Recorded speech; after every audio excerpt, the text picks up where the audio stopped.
రాష్ట్రంలో నామినేషన్ల పర్వం అయితే ఈ రోజుతో ప్రారంభమైంది. ఈరోజు ప్రధానంగా చూసుకుంటే ఈ విజయనగరం జిల్లాకు సంబంధించిన నెల్లిమర్ల నియోజకవర్గంలో అయితే మొత్తం నామినేషన్ వేయడం జరిగింది. అది మనతో పాటు ఈ రోజు చూసుకుంటే ఇక్కడ కార్యకర్తలు అయితే మనతో పాటు ఉన్నారు. వాళ్ళతో మాట్లాడే ప్రయత్నం చేద్దాం. చెప్పండి అమ్మా, ఈరోజు ఈ నామినేషన్లకి ఇంత జనాలు ఏ విధంగా వచ్చారు, మీరు ఏ విధంగా సమీకరించారు వీళ్ళందరూ కూడా ఈ రోజు వైసీపీ ప్రభుత్వంలో చేసిన సంక్షేమం కానీ, బడుకొండ అప్పలనాయుడు గారు చేసిన నిల్లమర్ల నియోజకవర్గం అభివృద్ధిని కానీ చేసి ప్రజలందరూ రావడం జరిగింది. స్వతహాగా వచ్చి ఈరోజు ఏదైతే పండగ వాతావరణం నెలకొందో వీళ్ళందరూ కూడా స్వతహాగా వచ్చిన వాళ్ళే. మరి చూసుకుంటే ఈరోజు ప్రతిపక్షాలు అందరూ కూడాను వాళ్ళని అంత డబ్బులు ఇచ్చి కొనుక్కొని తెచ్చుకుంటారని చెప్పి సౌరపిస్తున్నారు. దాన్ని మీరు ఏ విధంగా తీసుకుంటారు?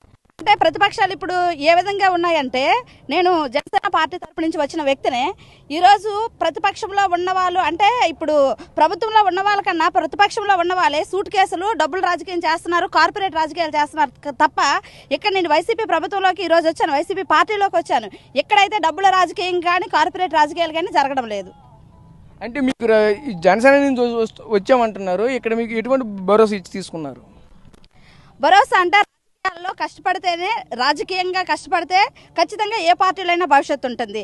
అది కాకుండా ఈరోజు జగన్మోహన్ రెడ్డి గారి ప్రభుత్వంలో చూసుకుంటే ఈ 5 సంవత్సరాల్లో, గత 5 సంవత్సరాల్లో తీసుకుంటే మహిళా రిజర్వేషన్ కానీ, మహిళా సాధికారత మీద కానీ ఆయన చాలా వరకు దృష్టి పెట్టారు.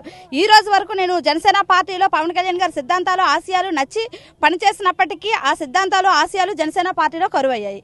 అవి పేపర్ వరకే మిగిలాయి కానీ కింద స్థాయి వరకు దాన్ని అమలు చేయలేదు, పార్టీలోనే చేయలేదు. గెలిచిన తర్వాత విషయం.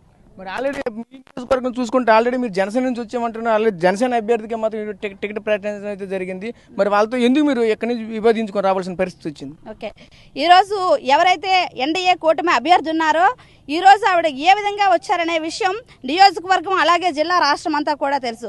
కార్పొరేట్ రాజకీయాలకి మారుపేరు ఈరోజు ఎన్డీఏ కూటమి నిల్లమర్ల అభ్యర్థి. ఆవిడ గురించి మాట్లాడాలంటే ప్రజల సంక్షేమం గురించి ఆవిడ నేను ఏదైతే ప్రజలకు ఇది చేద్దాం, అది చేద్దాం, న్యాయం చేద్దాం అని చెప్పేసి పేరు చెప్పి ఈరోజు రాజకీయాల్లోకి వచ్చారు. 20 సంవత్సరాలు అయ్యింది వాళ్ళ కాలేజీ నిర్మించి. ఈ రోజు వరకు నెల్లిమర్ల నియోజకవర్గంలో ఆవిడ ఏ విధంగా ప్రజల పక్కన నిలబడ్డారు, ప్రజలకు ఉద్యోగ అవకాశాలు కల్పించారు, అట్లీస్ట్ వాళ్ళకి ఎవరైతే భూములు ఇచ్చారో వాళ్ళకైనా ఉద్యోగాలు కల్పించారని చెప్పేసి నేను అడుగుతున్నాను.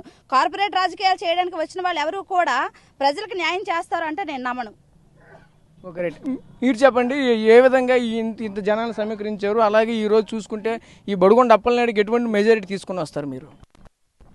2019లో ప్రజలు ఇచ్చిన తీర్పుకి జగన్మోహన్ రెడ్డి గారి ప్రభుత్వం ఏర్పడింది. అది వైఎస్ఆర్ పార్టీ ప్రభుత్వం. అనేక సంక్షేమ పథకాలు 58 నెలల్లో ప్రతి ఒక్క గడపకి పార్టీలకు అతీతంగా, వర్గాలకు అతీతంగా, కులాలకు అతీతంగా ఆయన చేరవేశారు. కాబట్టి ప్రతి ఒక్కరు కూడా స్వచ్ఛందంగా ఈరోజు నామినేషన్ కార్యక్రమంకి వచ్చారు. వచ్చిన వాళ్ళు అశేషంగా ఇవాళ ఆ పూడమ్మ వనం దగ్గరికి వరకు, అటు మిమ్స్ దాటిన వరకు, ఇటు మన చిక్కాల సాంబశివరావు గారు ఏదైతే ఈశ్వరుడు ఆలయం ఉందో అక్కడ వరకు మొత్తం అంతా కలిపి జంప్ అయ్యారు. 50,000 మంది ఈ నామినేషన్ కార్యక్రమంలో పాల్గొన్నారంటే 50,000 మంది తాలూకా కుటుంబ ఓట్లు.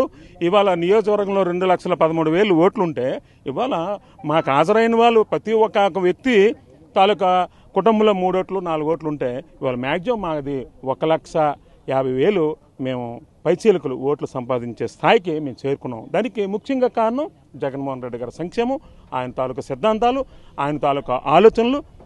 అలాగే స్థానిక ఎమ్మెల్యే గారు బడుకొండ అప్పలనాయుడు గారు గతంలో పెద్దలు సాంబశివరాజు గారు, పెద్దలు నారాయణ స్వామినాయుడు గారు వీళ్ళందరూ కూడా సీనియర్స్ని వాళ్ళ తాలూకా అడుగుజాడలు నడిచి అతి తక్కువ వయసులో, అతి తక్కువ టైంలో ఆయనకున్న ఈ 5 సంవత్సరాలు జగన్మోహన్ రెడ్డి గారి నాయకత్వంలో 5 సంవత్సరాల్లో ఎంతో అభివృద్ధి చేశారు. ప్రతి ఒక్క విలేజ్ కానీ, ప్రతి మండలం కానీ, ప్రతి నగర పంచాయతీల వార్డులలో కానీ ఆయన చేశారు. కాబట్టి ఈరోజు ఒక పక్క సంక్షేమ ముఖ్యమంత్రి గారు, ఒక పక్క అభివృద్ధి బడుకొండ అప్పలనాయుడు గారు, వీళ్ళిద్దరూ 2 కళ్ళులాగా చేశారు. కాబట్టి ఖచ్చితంగా అత్యధిక మెజార్టీతో శ్రీ బడుకొండ అప్పలనాయుడు గారు వైఎస్ఆర్ కాంగ్రెస్ పార్టీ ఎమ్మెల్యే అభ్యర్థి ఖచ్చితంగా ఎక్కువ మెజార్టీతో గెలుస్తారని ఈ సందర్భంగా మీకు తెలియజేస్తున్నాం. ఇది పరిస్థితి. నియోజకవర్గంలో మాత్రం ఖచ్చితంగా అయితే బడుగుండ అప్పలని అత్యధికంగా మెజార్టీ గెలిపిస్తామని చెప్తున్నారు. ప్రధానంగా చూసుకుంటే ఈరోజు ఎంత జనాలను సమీకరణ ప్రధానంగా చూసుకుంటే వాళ్ళందరూ స్వచ్ఛందంగా వచ్చిన వాళ్ళే. రాష్ట్రంలో ఎంతవరకు అమలు చేస్తున్న సంక్షేమమే ఈరోజు ఈ స్థాయి వరకు తీసుకుని వచ్చిందని చెప్తున్న కనిపిస్తుంది. అంతేకాదు ఇంత మొండి టెండలో కూడా ఇంత జనాలు ఈరోజు ఉన్నారంటే ఖచ్చితంగా ఏకపక్షం గెలుపు అని చెప్పేసి ఒక పక్క అయితే చెప్తున్న పరిస్థితి కనిపిస్తుంది. అంతేకాకుండా ఈ సంక్షేమం ఒక కన్ను, అలాగే మరో పక్క అభివృద్ధి కొన్ని రెండు కళ్ళులాగా మాకు ఉన్నాయి. కాబట్టి ఈ రోజు అయితే మాత్రం ఖచ్చితంగా రానున్న రోజుల్లో టీడీపీని భూస్థాపితం చేసి వైసీపీని మాత్రం ఖచ్చితంగా మళ్ళీ గెలిపించి తీరుతాం అనేది మాత్రం చెప్తున్న పరిస్థితి కనిపిస్తుంది. కెమెరా పర్సన్ నాయుడుతో రాజేష్, నెల్లిమర్ల నుంచి. మరిన్ని వీడియోస్ కోసం ఛానల్ ని సబ్స్క్రైబ్ చేయండి. లేటెస్ట్ అప్డేట్స్ కోసం వాట్సాప్ ఛానల్ ని ఫాలో చేయండి. అండ్ లింక్ డిస్క్రిప్షన్ లో ఉంది.